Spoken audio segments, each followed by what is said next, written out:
very important in your own work? Mm-hmm.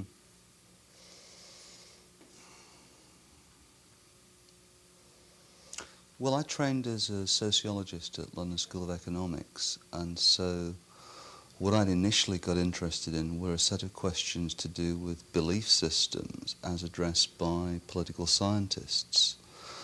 And it was through that I began to get interested in a set of issues. This is early 1970s, which in Britain was specifically focused on the news media, because that period from 72 through to 74, 75, 76 in Britain was an enormous period of industrial unrest. You had big strikes with the miners and so on. And there was an awful lot of interest in how those industrial conflicts were being reported in the news media, what kind of shape the story of those conflicts was being given. And I became interested in that question when I was setting off to do my thesis, which was a thesis on the ideology of television news and what you could say about the way in which societal conflict was reported in the news media. And I suppose one of the key inputs for me was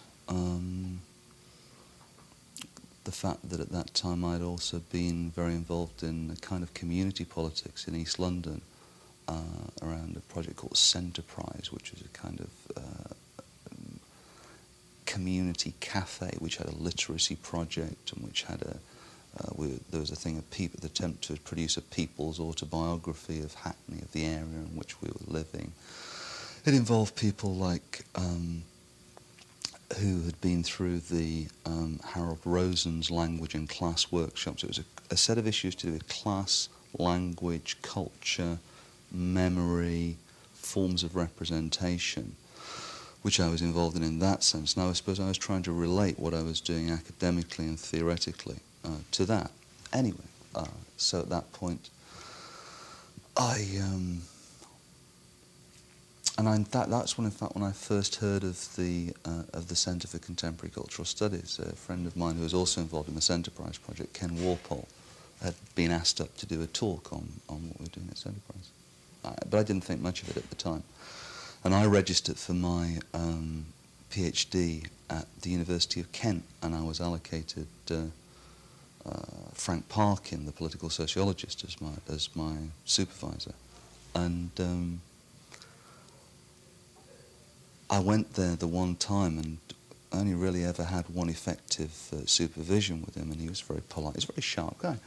And at the end of it, he just said, well, okay, that's very interesting, Mr. Morley, but I've got two things to say. First of all, I don't know anything about the media, but I believe there's a man called Stuart Hall in Birmingham who does, so why don't you give him a ring? So I did.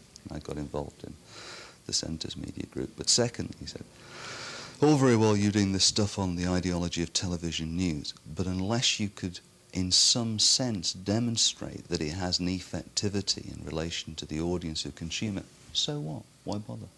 And I was really browned off at the time. I thought, well, this is dumb. I'm doing things on television news, and here I am, whatever it is, nearly 20 years later, still trying to answer the question that Frank Parkin said. What about your did you stay at Birmingham for some time, or were you? Well, you'd have to understand, I actually grew up in Birmingham. I can still do a Birmingham accent up to a point. And I spent a lot of my teenage years trying to get out of Birmingham. So the last thing I was going to do was go back and live in Birmingham again. I was a member of the media group at the Cultural Studies Centre from 72 to 76. And then I was employed on a part-time basis as a research fellow there from 76 to 79. But I never actually lived there or was there full-time. I always kind of commuted up and down from London, because all that time I was still very involved in a set of community politics projects in East London. I didn't want to move out of Hackney, so I was forever on the train between London and Birmingham. But I was there, in that sense, throughout the 70s almost. It was during that period, I believe, that you have the translation projects of the New Left Review, where they essentially translated the important work of Gramsci and Barthes, I guess, and Foucault. How did these thinkers begin to influence the Birmingham Center at that time, or was there sort of, by reading this stuff, you get a retrospective view that these were important seminal thinkers that shifted the thinking of the Birmingham Center? Does that jive with the... Well, it does, but necessarily and reasonably enough, it really is one of those kind of wisdom of hindsight sort of things in which retrospectively it all looks terribly clear. I mean, I tell it two different ways. I mean, this summer at the ICA conference in Dublin, there was a kind of debate in which somebody put me on the spot kind of publicly to define the difference between British cultural studies and American cultural studies. And I never really thought about that question. I'm not even sure it's a very interesting question. But as I was asked it, I said, well, I think it's the difference between Foucault read through Gramsci and Gramsci read through Foucault. And that's a kind of glib answer in one way, but it's also a serious answer. But again, that's a real wisdom of hindsight thing. My abiding memory is of Stuart coming into seminar rooms, like with these piles of books that he, put down to start working from, And yes, there was Polantzis, yes, there was Althusser, yes, there was Gramsci, but there was so much material going into that pot at that time. I mean, at the same time, that there are whole trajectories which were actually very important to us in formulating that project, which are very, very little referred to these days. I mean, actually, for instance, Durkheim and Mauss's primitive classification played a key role at a certain point when Stuart was trying to think through the argument that he uses in Deviancy, Politics and the Media, that notion about an agenda-setting model and how you understand media and classification. We were reading Clifford Geertz. We'd begun with the material which is also the kind of sociological critique of Bernstein, which is the kind of Rosen connection. We've met Charles Wolfson, who'd actually introduced all of us to Voloshinov at that point, which is a kind of a slow influence, one that retrospectively is clearly of enormous significance. But at the time, it was just, one seminar where this guy said some very interesting things about this linguist called Voloshinov, who we thought maybe we'd follow up on, There was an interest in the ethnomethodological tradition. We were actually reading Garfinkel and Sachs and the rest of it, trying to think about how you could use that within a kind of broader frame of political analysis. So when you want to talk about media presentations as work or ideological labour, that stuff is interesting. So, yes, Althusser, we all spent a long time banging our heads against Althusser and then Polantzis and so on and so forth, and Gramsci was there, as a kind of influence throughout. But I think kind of just to pick out those threads, it's too simple a story. There was actually a whole lot of other stuff going into the pot, Including the... I'm sorry. The follow-up to that was... it was informed by all these theories, but also the kind of practical political work that I guess everybody in the center was somehow involved with. Well, I don't know about that. I mean, if you ask Stuart about it, Stuart was always very, very serious about the fact that the centre was an intellectual project, yeah? If people had political activities that they wished to pursue in Birmingham, that was fine.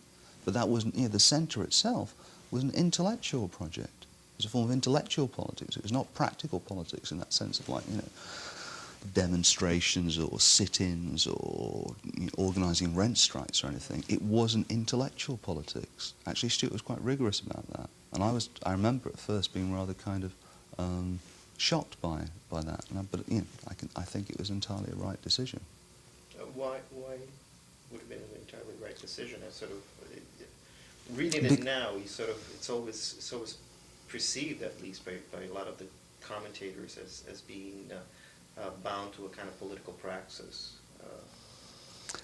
It was the right decision precisely because the pressure was always to tie it as directly as possible to political practice, especially around the politics of feminism and the politics of anti-racism. And the problem with that, in each case, is that the more you want the project to deliver politically now, the shorter term your objectives, the less opportunity there is to actually consider things analytically, to work on a problem for a long time. And I think the long-term political influence of the centre has been enormous. Yeah? The critique of Thatcherism, the way in which that's enabled people on the left to kind of reformulate their politics in the 1980s, I think is the greatest contribution the centre has made. But that could not have been made if the pressure to kind of get involved in every short-term demonstration or political project in Birmingham had not been refused. And Stuart was quite right, in my view, to insist on that demarcation and to insist on the long-term political payoff of an intellectual project rather than trying to cash it immediately. Let's shift the focus back to your own work, which focuses primarily on, I guess, on audiences' response. Mm-hmm. Can you talk a bit about that? You get involved, and how do you analyze audience response? And also, if you can, if you could make the distinction between users' gratification and. Okay. Well, let me answer it back to front, because let me start with the uses and gratifications distinction, because that's the easiest one. I mean, I suppose for me, at the point at which I was beginning to think about audiences in '72, when the first paper I ever wrote on audiences was called Reconceptualizing the Audience, which was part of the Centre's stencil paper series. And I've got a book finally coming out next year, which has exactly the same title, but Reconceptualizing the Audience, because I've spent all the intervening years trying to work on it.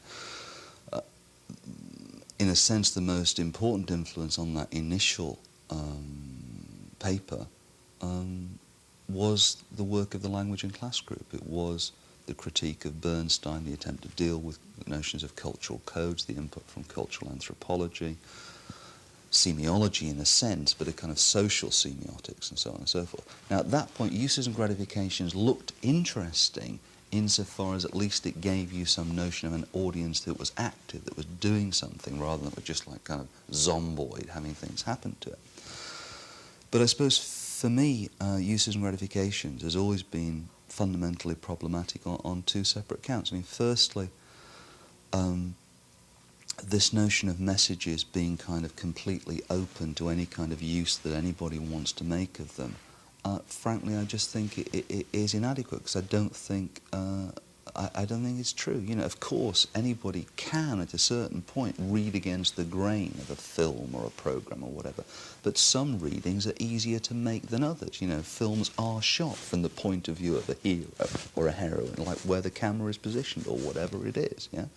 So, for me, that's why I prefer Voloshinov's concept of multi-accentuality, which gives you a notion of a struggle over meaning, but a struggle between definite forces which are pulling the meaning of a word this way or that way, rather than the notion of polysemy in a kind of Barthesian usage, because for me, and a lot of that ends up back with the uses and gratifications, you know, from word to text, the idea that you can make anything out of anything.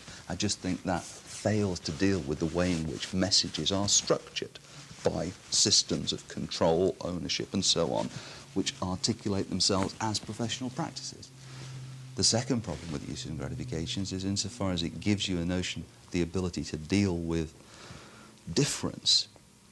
It's only individual difference. Yes, it can deal with the differences in the way in which you might see Godfather 3 as opposed to I might see it, qua kind of individuals, yeah? And yes, of course, there'll always be those kinds of differences, but it doesn't allow you to say anything about cultural differences and senses in which we both, as white men, actually might tend to be involved in certain kinds of things and cultural codes and forms of cultural capital which other people would not share with us, or whatever, or our differences, Canadian or English or whatever. So, for me, the crucial shift there was to move away from a notion of individual differences of reading and to start to introduce a notion of cultural differences and cultural patternings of interpretation, which themselves, as a sociologist, I always want to locate by reference to social structure and social divisions. So, okay, so that's the second part of your question, how would I talk about uses and gratification? How would I distinguish what I want to do from what that wants to do? the story of the projects I've been involved in. Let's see.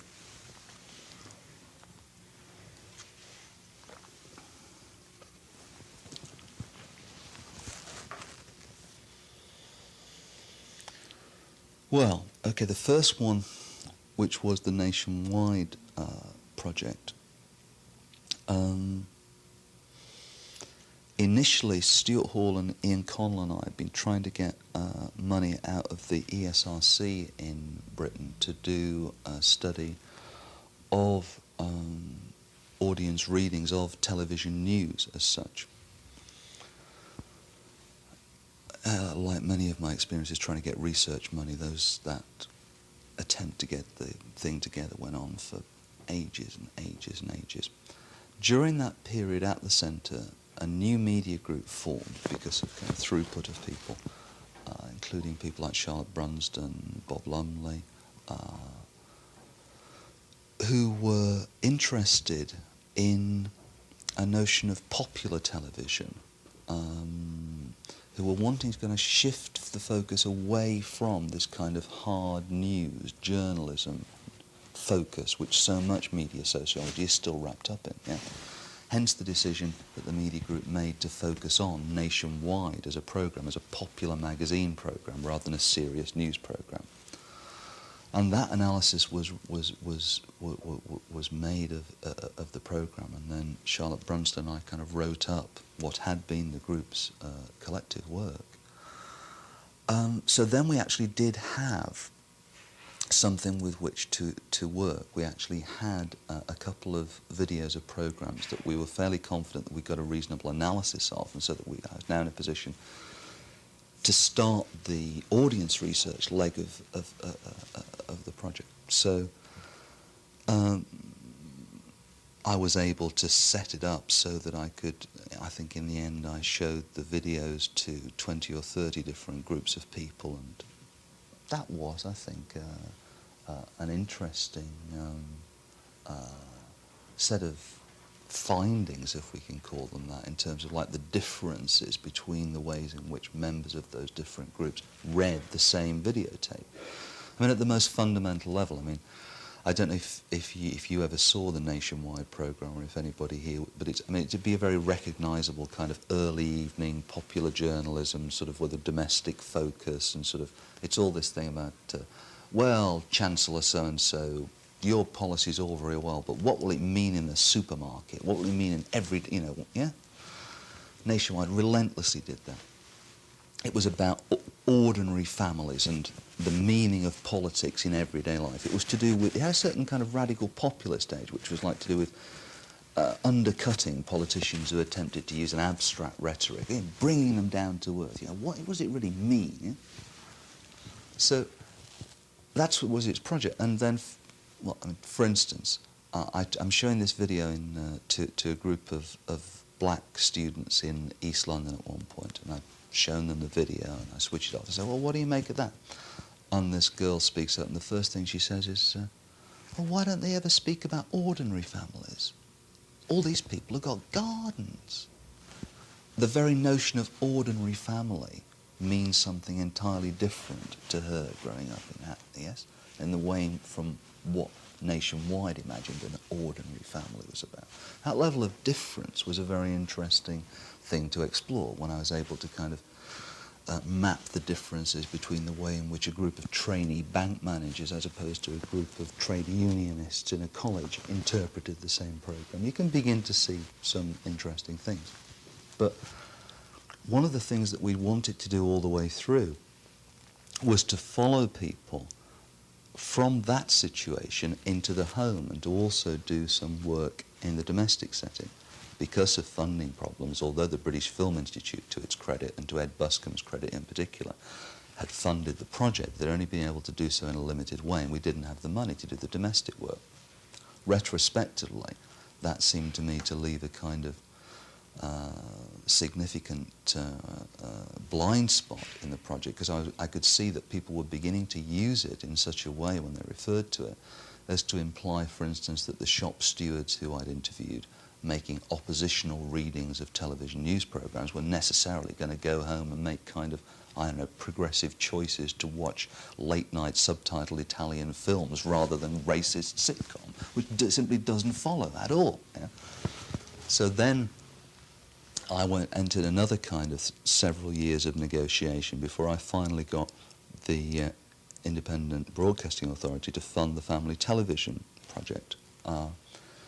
And for me, I was in one sense working a kind of critical postscript in the Nationwide project, trying to kind of reconstruct the dimension of the domestic and to kind of look at television watching in its more kind of natural domestic setting. They're very well aware that in the Nationwide thing, the methodology in a sense is quite artificial. I interview groups of people in rooms not dissimilar from this, which just aren't the kinds of places people normally watch television.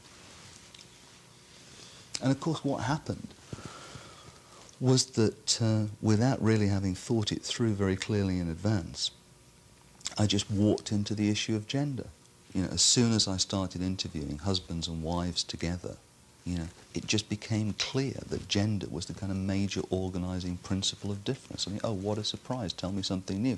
And it's very curious, because as soon as I sort of said that, it seems terribly banal and obvious to me and to everyone else. But curiously enough, it didn't seem to be obvious before that somehow. It's this kind of weird, certainly not to me anyway. So with the family television thing, then it was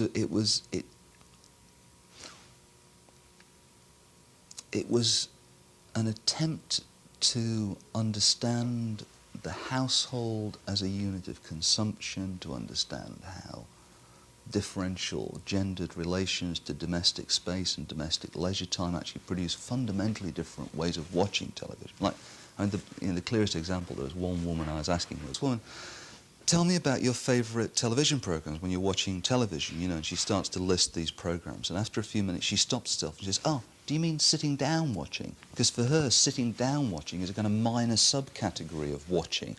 Watching television for her is actually listening to television on the whole, from the kitchen or as she's going around the house, seeing to the kids or doing the washing up or whatever. And that's a very banal story, but I think it's a very fundamental story about differential relations to domestic space as determinants of differential gendered patterns of viewing behaviour, which I think is crucial, which I certainly hadn't figured through in advance. And I certainly do think that I came away from that study feeling that that was of enormous importance. But I suppose at the same time, I'd begun also to be interested in beginning to think about television in a broader sense, not just in the broader context of domestic consumption, but television in relation to other kinds of communications technologies as well. And then I was able to pursue that when I moved to Brunel and began to work with Roger Silverstone, who by that time had managed to get ESRC funding for a study of the household uses of information and communication technology, which he and I and Sonia Livingstone and Eric Hirsch have spent, whatever it is, 3 years working on. And I suppose the thing about that is it takes that interest in television, but it decenters the notion of television as necessarily the central medium. It begins to think about radio. We've been as interested in the telephone or the computer as we've been in the television. We've also, because of the advantages of having substantial funding in this case, been able to work in a quite different way. When I did the family television study, I was working on my own, and I had only the opportunity to interview each couple once. So I perhaps had a 3-hour visit to their house. And I was amazed how much it was possible to get in one 3-hour visit, frankly. I mean, it all starts off like again and again as a sort of let's present the researcher with a kind of collaborative facade of our relationship. And of course it cracks up. You know, there's a moment where the guy's saying, yes, I always watch the nature programmes, and I like to watch the science programmes, and of course I always watch the news. You can see his wife looking at him going, and finally she says, you like Bilko? Or something, yes, you know, like kind of, so people begin to kind of, you know, undercut each other's pretenses. I mean, doubtless you get conned as well at the moment. However, nonetheless, it was like 1 3-hour visit, because we had so much more funding for the study at Brunel. We've been able to spend, like, you know, hours with people. We've been on kind of multiple visits. We've had them do diaries, we've watched television with them, we've talked to their kids, we've been back, we've sat with them while they fiddle with the computer. You get a whole different and much more complex read on kind of the place of communications technologies in the household, just when you're able to kind of hang around that much longer. Simple kind of anthropological sort of field work. Of course, you then get the problem, because you've got all this data, you know. You've got these shelves of, like, transcripts and stuff, which, you know, I'm terrified are going to fall over and bury us at some point. And you know, I'm only partly being metaphorical there. So, I mean, we began to work on that stuff, which begins to deal with kind of, I suppose in part, it's like a sort of query raised against a technologically determinist notion of information and communication technologies transforming society or transforming the family. Because what we've done is turn the question round and look at the question of how differences in family structure and family culture affect the differential perception of the salience of communications technologies and affect the differential take-up and use of communications technologies. Now again, that's not to say anybody can do anything they like with any technology, to get back to the uses and gratifications model. You know, precisely what we're interested in is how people work with the stuff in the context of the preferred readings which have been produced precisely through marketing and design and advertising, you know, the home computer or whatever else. But we have been very interested in, as it were, that kind of symbolic dimension of objects. So, I mean, like to take the home computer. You know, in Britain we had a year of information technology in 1982, I think it was, which the British economy was going to be saved by information technology. Everybody had to get a home computer. And of course, if you go round now, you discover that like 75% of the home computers that were bought are back in their boxes under the stairs, out of the way, because like nobody could ever think of anything to do with them once they got them. And I think you can make quite a strong anthropological argument about, you know, computer acquisition as strictly a totemic proposition, that what you had was like, you know, I have the totem of the future in my house, the deities are pacified, my children will be saved, rather than any kind of rational, purposive calculation of what you're going to do with it. That's interesting territory, I think. One of the things we began to get onto was this notion of technology and boundary. Clearly we were interested in the relation between the private and the public, between the family and the nation, the role of information and communication technologies both in articulating those spheres together, but as soon as you say that, of course, also in transgressing boundaries. Yeah? So, I mean, I'll give you one sort of, an example of some of the issues that arose with one particular family. The husband had just been made unemployed. The family is becoming very worried about its finances, and there's a family rule that the children can only receive rather than make phone calls. Perfectly straightforward, it seems. But then we talked to the teenage girl, and it turns out that her father is actually uneasy even when her friends call her in the evenings rather than her calling them. So it's not simply an economic problem. There's a cultural rule at stake here about the privacy of the household or the unity of the household or something. Now, it gets you back to all those questions like, what do you do? What's the significance of a telephone answering machine? It can be used in different ways, either to connect or to disconnect, as a barrier or as an including device, depending on how it's used in the family. What we began to think about coming out of that, and which I've then worked on with Kevin Robbins and to some extent with Ian Ang, is a set of questions which take us from there. I mean, if my work has gone from like the public stuff with ideology and the news media and nationwide down into a kind of domestic focus with family television, and further into that domestic process of consumption in the household study, although broadened to a greater range of technologies. What's interesting to me is it's partly a publishing question, but certainly it seems both here and in the States, the work of mine that people know is the family television book. They think, oh, Morley, domestic consumption. Whereas for me, that's a kind of necessary detour on a longer route. It's not, as it were, the point in itself. What I'm interested in doing is connecting those sets of issues about domestic consumption to a rather broader set of questions about cultural identity, national identity, electronic space, community, and the transformations of those things that are being worked, certainly in Europe, very dramatically at the moment with things like satellite television and so on.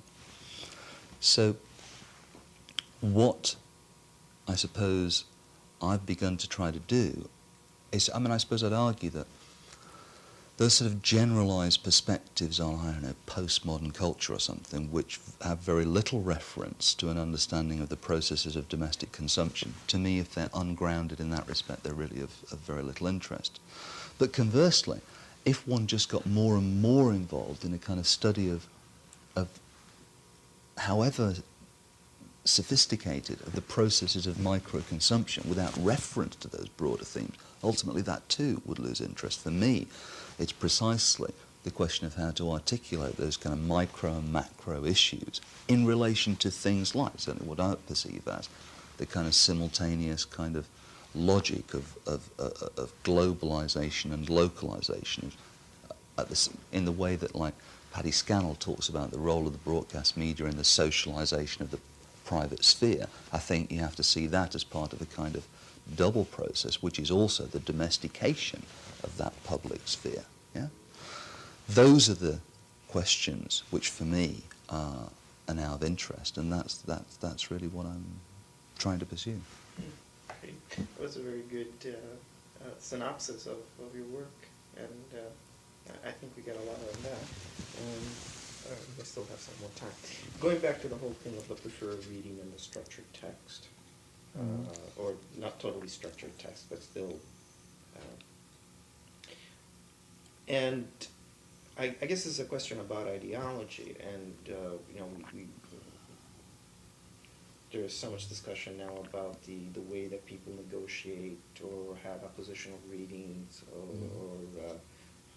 somehow manage the ideological messages that is inscribed in these things. I mean, how do you square that with the kind of work that you do? I mean, do you find that people actually negotiate with the ideology that's there? It's not clearly formulated, but what I'm trying to get at is really this point of the way that ideology works, and the way that people react to those messages. Well, you see, in one sense, I think that's a version of the only interesting question there is about the mass media, which is ultimately a question about power. But there is there are various problems. The first one is that when you consider it sociologically, that schema derived from Chapter 3 of Frank Parkin's book on class inequality and political order, kind of dominant, negotiated, and oppositional meaning systems, which become then, as it were, deified as the three codes of audience studies. And that's a hell of a crude model, yes, that there are only three types of meaning systems in a society, yeah? And the problem with the way it's often used in theories of the audience is, of course, that if you think about it logically, it's enormously crude. All the model says is either the sender and the receiver of the message share, partly share, or don't share at all, the same code. And there's a built-in presumption that the mass media can only produce messages in dominant code. It's a kind of very enormously simplistic model. Now, if you say to me, is that what I find people doing? Well, I suppose I don't think it's a very good description of what people do. Heuristically, 18 years ago, it was a damn good place to start from, it seemed. But I think what one has to work towards is a kind of much more finely grained analysis, which gets away from the presumption that the broadcast media can only produce things in something called dominant code, whatever that might be, because that's simply not true. It's a question of extent at any given moment. But B, one is going to have to start kind of breaking down the schema, because in a sense, a fully kind of dominant reading and a fully oppositional reading are simply kind of extreme cases, yeah? They're kind of markers. Everything is in the middle. What's of interest is, as it were, the varieties of negotiation and the varieties of negotiated code. That's the only interesting category. You have to work with that. Now, one of the things that I suppose, increasingly think about is that while I want to retain very much the notion that messages are indeed structured, do have preferred readings built into them and so on, people, when reading, are being nudged, read it this way, there are built-in cues and so on. Okay, fine.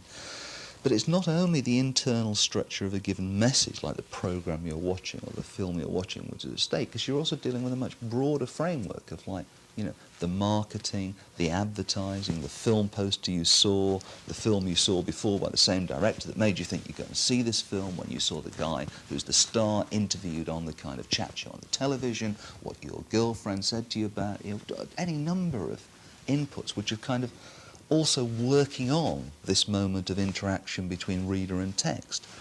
Now, I think one of the very interesting developments that I suppose I should more properly say one of the things that I've become aware of more recently, actually developed long before I began to understand the tradition, is the kind of anthropological work on symbolic consumption. So when someone like Daniel Miller in Material Culture and Mass Consumption talks about marketing and, as it were, the differential opportunity for creative uses of consumer objects as between different categories of consumer objects and different objects within those categories with reference to marketing structures and so on, I think then we begin to open up very rich terrain where we can begin to see differences, whether you phrase it as different forms of negotiated decoding or different forms of creative or manipulative or innovative consumption, or however you want to do it. But everything is in those varieties of negotiation, in a sense. The dominant and the oppositional, they're simply logical markers. Okay. One more question, because I think we've run out of time. But this is your reference to reading Gramsci through Foucault, Foucault through Gramsci. As that being one of the important distinctions between... can you expand on that a little bit? It's an interesting idea. I'm not sure how well I can expand on it. I mean, I just kind of use it as a sort of marker, in the sense that what passes as cultural studies in the United States of America, I find extraordinary. I mean, it's not anything that I recognise. It has no sense, a lot of it has no sense of history, it has very little sociological input, it's very rarely empirically based. I mean, this sort of, the designation, this term cultural studies and who's going to kind of own it, as it were, seems to be a sort of an issue, and clearly an important issue for people, and in all kinds of ways, intellectually, in terms of career prospects. There are many things at stake for many people, but this animal cultural studies and the particular kind of transformation it seems to have undergone, certainly in the passage of some part of it between Britain and the USA, is very curious. And I suppose, I spent some years in the mid-80s only partially involved in academic work, so I was actually running a publishing house most of the time. And in publishing terms, what's extremely interesting is that, is that theory, very abstract theory, is the most exportable product. Yeah, the publishing I was interested in doing with the original Commedia list was very interventionist and very locally focused. We wanted to publish things that would make a difference to what happened in Britain. You know, we had the kind of, at one point, I mean, it was a bit mad. At one point, we had the production schedule for books down to 12 weeks. And we were producing things that, you know, a year later in another country, you know, were useless. You know, it was very much publication for use. And maybe that was a kind of utopian project in a sense. But I suppose what I find really striking is the extent to which the kind of high theoretical redefinition of cultural studies really has to be seen to some extent as an effect of the economic logic of the publishing industry, which will always push you towards abstraction because you've got a bigger market. Travels better. Theory is export industry. Well, especially in I guess you're right, in the American media. But I thought you might simply talk about the whole discussion or discourse about the body. I mean, oftentimes, I mean, that's a big thing right now, where how the body is controlled, how the body sort of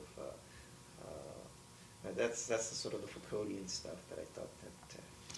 Well, you see, I mean, for me, I don't actually think Foucault is as interesting as either de Certeau or Bourdieu on that. If I want to think about how the body is controlled, for instance, in relation to some of the issues I've been trying to research, then Bourdieu's 1972 published piece on the Berber household, to me, is kind of actually more useful, it has proved, than anything I've found yet in Foucault. That analysis of the gendered organisation of domestic space and the way in which that affects and determines, in some respects, the utilisation of domestic objects, I think is an admirable model of, as it were, the organisation of bodies in space.